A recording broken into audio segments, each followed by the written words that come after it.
자, 지금부터는 50이 넘어서도 전성기를 맞은 사람들 또는 의미 있는 노후 생활을 이어가고 있는 분들을 소개해 드리도록 하겠습니다. 제가 또 질문을 하나 드리겠습니다. 당신의 전성기는 언제입니까? 조금 전에 드린 당신의 청춘은 언제입니까? 라는 질문과 비슷하면서도 또 다른 질문입니다. 사람마다 대답이 천차만별이지만 보통 뭐라고 많이 말씀을 하시냐면 내 전성기는 한참 전에 끝났다 라고 하시거나 내 인생에 전성기는 없었던 것 같다 라고 말씀하시는 경우도 있습니다. 그리고 지금이 바로 내 인생의 전성기다 라고 말씀하시는 경우도 있습니다. 지금 보시는 사진은 전국적인 관광지로 유명해진 부산 감천동의 문화마을 사진입니다. 제가 문화마을에 있는 한 복지관에 방문해서 노인대학 어르신들을 대상으로 당신의 전성기는 언제입니까? 라고 여쭤본 적이 있습니다. 그런데 제일 앞줄에 앉으신 할머니께서 굉장히 특이하게 대답을 하셨습니다. 그 할머니께서는 내 전성기는 바로 작년까지였다 하시는 겁니다. 제가 궁금해서 왜 작년에 끝났습니까? 라고 여쭤봤습니다. 그 할머니께서는 내가 감천마을 입구에서 그릇 장사를 했는데 그릇 장사를 작년부로 끝냈기 때문에 이제 내 전성기는 끝났다라고 말씀하시는 겁니다. 평생 해오셨던 일을 접으셨고요. 또 경제적인 부분에서도 수입이 줄어들었기 때문에 충분히 그렇게 생각할 수 있다라는 생각을 해봤습니다. 이 말씀을 들으시고 생각하시는 당신의 전성기는 언제입니까? 현대 경영학의 창시자라고 불리는 피터 드러커 교수님께서는 95세로 사망할 때까지 평생 현역으로 일하셨습니다. 그가 93세 때에 신문기자로부터 질문을 받았습니다. 드러커 교수님께서는 평생 7개가 넘는 직업을 가졌고 교수로만 40년을 지내셨는데 바로 교수님의 전성기는 언제였습니까? 라는 질문이었습니다. 드러커 교수님께서 곰곰이 생각하시다가 나의 전성기는 열심히 저술활동을 시작한 60세 이후부터 30년간이다라고 말씀을 하셨습니다.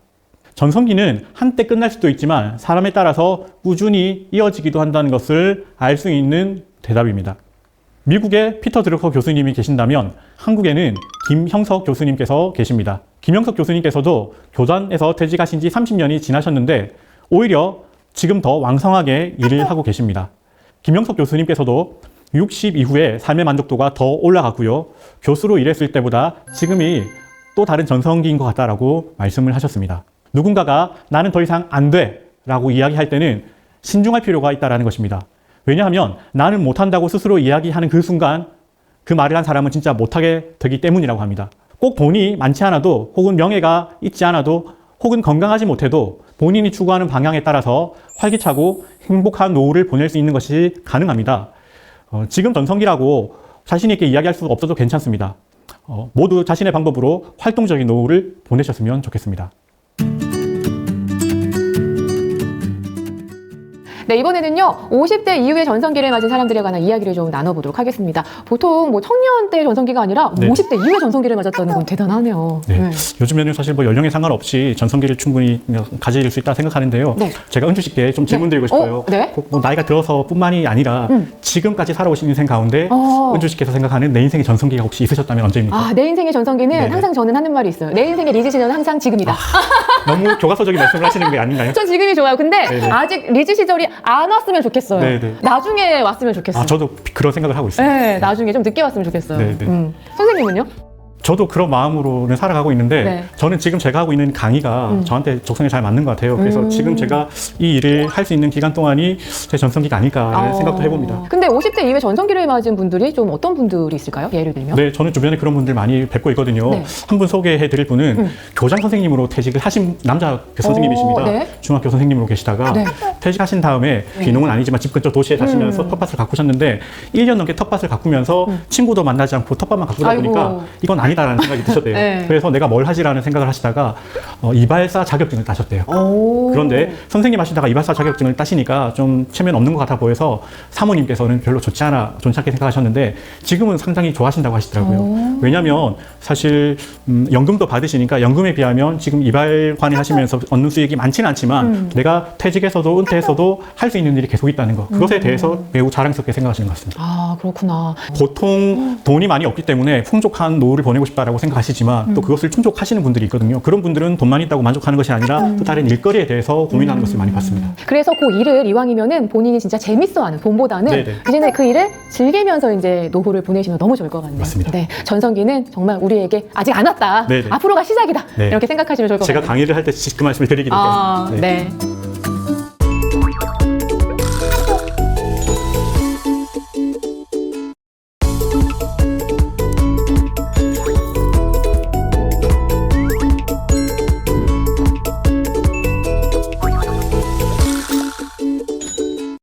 예, 마지막으로 네 번째 시간에는 회춘에 대해서 말씀드리겠습니다.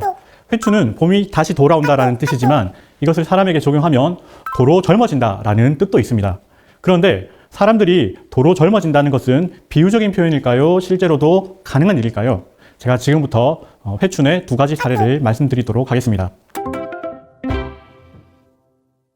첫 번째는 2013년에 EBS에서 방영한 황혼의 반란이라는 다큐멘터리입니다. 이 프로그램은 7, 80대 노인 5명이 30년 전의 마음가짐으로 일주일 합숙생활을 하면서 실제로 젊어지는가를 실험한 영상입니다. 일주일 동안 젊은 마음가짐으로 생활을 하셨습니다. 그런데 결과는 어떻게 나왔을까요? 실제로 젊어지는 효과가 있었을까요? 결과는 아주 놀라웠습니다. 신체적인 부분뿐만이 아니라 인지적인 부분, 또 정서적인 부분이 다 젊어지는 효과가 있었습니다. 특별히 신체적인 변화가 놀라웠는데요. 모든 분들의 피부톤이 미백을 한 것처럼 하얘졌을 뿐만 아니라 피부가 젊어진 분들도 있었습니다. 지금 보시는 분은 신호그룹 전 회장을 지내셨던 몸짱 김순국 할아버지입니다. 이분께서 2011년에 일본 여행 중에 협심증으로 병원 신세를 지시면서 본격적으로 운동을 시작하셨다고 합니다. 제가 몇 달 전에 실제로 이분을 만나 뵙고 강의를 직접 들었는데 이분이 하셨던 꾸준한 운동의 효과는 정말 놀라웠습니다. 10년 동안 운동을 하시면서 업무 일지를 쓰시듯이 꼼꼼하게 운동 일지를 쓰셨는데요. 저는 나이가 들면 또 키는 작아지고 또 근육량이 작아지는 것이 당연하다고 생각했습니다. 그런데 이분은 운동을 열심히 하던 10년 동안 키도 더욱더 크게 되고 그리고 골 밀도라든지 근육량이 더 늘어났다고 합니다. 운동을 안 하기 때문에 키가 줄어들고 근육량이 줄어드는 것이지 반대로 열심히 운동을 하면 실제로 젊어지고 조건이 좋아진다, 회춘이 가능하다는 것을 보여주는 귀한 사례라고 할 수 있습니다. 앞서 소개해드린 김욱 작가님의 또 다른 책, 가슴이 뛰는 한 나이는 없다라는 책을 보면 그 부제가 노제의 시대가 온다라는 것입니다. 노인의 재주가 다시 인정받고 노인의 경험이 필요한 시대가 다시 온다라고 생각해도 되겠습니다. 그러나 이 노제 시대를 맞이해서 활기차고 보람된 노후를 보내는 일은 모두 다 맞이할 수는 없을 것입니다. 아마도 스스로 준비하고 노력하시는 분들에게 기회가 올 것입니다. 그러면 노제 시대를 맞이해서 다시 전성기를 구가하시려면 어떤 준비를 하셔야 되는지 생각해 보겠습니다. 먼저 배움 또는 학습, 공부가 필요하다고 생각할 수 있습니다. 아유, 지겨운 공부를 또 해야 되나라고 생각하실 수 있는데요. 대학을 가기 위해서 하기 싫은 공부를 억지로 하기 때문에 그것이 힘든 것이지, 나이가 들어서 내가 좋아하는 배움이나 공부에 몰입할 수 있다면 그것은 삶의 만족도를 높여주는 효과를 가져옵니다. 지금부터 카텔의 지능 이론에 대해서 설명하겠습니다. 사람의 지능은 결정지능과 유동지능으로 나눠진다고 합니다. 빨간색으로 되어 있는 결정지능은 경험이나 환경에 의해서 발달하는 지능으로 연령과 교육 정도가 높을수록 증가한다고 알려져 있습니다.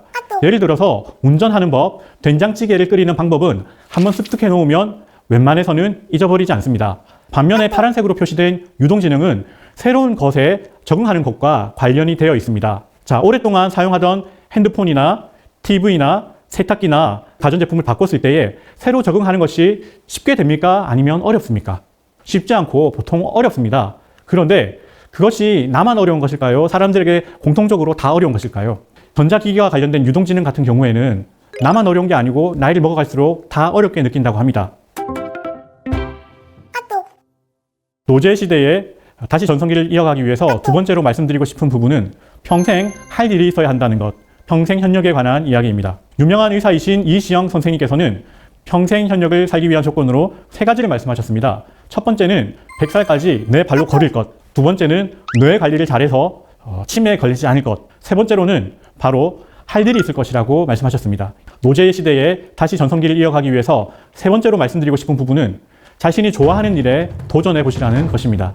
사람이 죽기 전에 후회하는 것이 아마 하지 않았던 일에 대한 후회라고 합니다. 돈이 없어서 혹은 건강이 좋지 않아서 내가 하고 싶은 것들을 다 하지 못할 수도 있지만 정말 마음속에 하고 싶은 일이 있다면 주변의 도움을 받아서라도 꼭 한번 해보시기를 바랍니다. 제가 오늘 많은 사례를 말씀드렸습니다. 지금 들으신 누군가의 사례를 참고하셔서 나만의 멋진 인생 이모작 사례를 만들어 보시기 바랍니다. 끝으로 윌리엄 세들러 교수의 서드 에이지 후반부에 나오는 구절 하나를 소개하고 마치겠습니다. 이 글의 요지는 나이가 들어가는 과정에도 혁신이 필요하다는 것입니다. 과거의 성취에 의존해서는 살 수 없다. 우리 앞에는 살아가야 할 창창한 날들이 있다. 지금 우리에게는 새로운 성장을 도모하면서 풍요롭고 의미 있게 살 수 있는 수명이 주어져 있다. 다음 걸음을 어떻게 내딛느냐 하는 것은 전적으로 우리 자신의 몫이다. 세들러 박사는 연구에 의하면 약 10%의 소수만이 노후에 자기 실현과 회춘을 경험한다고 합니다. 꼭 자기 실현과 회춘을 경험할 필요는 없습니다. 그 자체로 의미 있는 인생이지만 지금부터 잘 준비하셔서 새로운 성장과 풍요로운 노후를 만끽하시기를 바랍니다.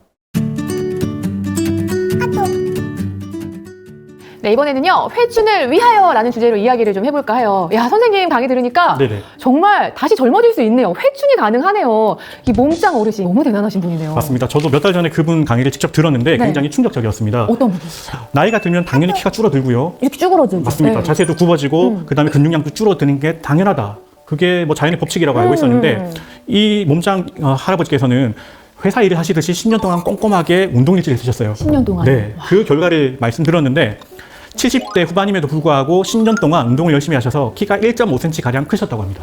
실제입니다. 와. 그리고 골 밀도라든지 근육량도 젊은 시절 못지않게 다시 좋아하셨다고 와. 하시거든요. 그러니까 당연히 나이가 들어서 키가 줄어드는 것이 아니라 사람이 운동을 안 하기 때문에 줄어드는 것인데 보통 운동하면 두 가지가 있습니다. 유산소 운동이 있고 근력 운동이 있지 않습니까? 네. 보통 나이가 드시면 뼈가 부러질 것 같아서 걷는 거 뛰는 거 조심하시죠. 보고만 하시거든요. 그런데 이 할아버지께서 키가 클 수 있었던 것은 근육 운동을 꼭 같이 해야 된다는 것입니다. 근육 운동을 해야지 키도 크고 근육량도 늘어나겠죠. 그러니까 운동을 할 때 유산소 운동과 병행해서 근력 운동을 반드시 나이 들수록 해야 된다라고 말씀을 하셨습니다. 아니, 이 할아버지는 운동을 그렇게 하신 계기가 있으셨대요? 2011년에 일본에 여행을 가셨는데 네. 그때 협심증으로 쓰러지셨어요. 게다가 병까지 있으셨던 분이에요? 그래서 그 계기로 운동을 시작하신 겁니다. 아, 그러시구나. 네. 대단하시네요. 네. 아니, 이 일화를 들으니까, 아유, 피곤한데 내일 하지 뭐 귀찮다. 네. 제 자신이 부끄러워지네요. 저도 마찬가지입니다. 네, 할 수 있습니다. 네네. 네. 자, 그러면은 이제 노후 준비 전문 강사님이시잖아요. 네. 이 방송을 보고 계시는 많은 분들께 조언이랄까요? 한 말씀 해주신다면 어떤 말씀 있으실까요? 네, 거창하게 조언이랄 것까지는 없지만 제가 꼭 말씀드리고 싶은 것이 있습니다. 노후 준비 교육을 제가 담당하고 있는데요. 네. 많은 사람들이 노후 준비 교육을 늙어서 들으면 되는 것으로 알고 있거든요. 아, 이미 늙은 다음에 네. 들으면 된다. 그런데 노후 준비 네 글자를 생각하시면 노후에 초점이 있는 것이 아니라 교육에 초점이 있습니다. 준비. 예, 네. 그래서 사실 다 나이가 60 넘으셔서 들으시면 별로 그때부터 할 수 있는 게 없습니다. 그렇기 때문에 20대든 30대든 취업을 시작하셨다면 국민연금 들어가고 그러면 노후 준비하고 계신 거거든요. 그러니까 젊을 때부터 노후 준비를 시작하는 게 중요하다라는 네. 말씀을 꼭 드리고 싶고요. 그리고 하나 더 말씀드리고 싶은 것은 제가 요즘에 행복에 대해서 많이 생각을 하고 있거든요. 네. 그런데 비슷한 말씀을 앞에도 드렸지만 나중에 행복하기 위해서 지금 행복하지 않게 사시는 분들이 너무 많은 것 같아요. 아. 네. 그래서 뭐 내가 나이가 들어서 뭘 해야지, 뭐가 되고 싶다 그런 것도 중요하지만 지금 하루하루를 행복하게 사는 게 중요하다. 그런 생각을 많이 하거든요. 그래서 여러분들께서도 오늘 하루가 행복하셨으면 좋겠습니다. 아, 네. 네. 행복한 인생 사셨으면 네네. 좋겠습니다.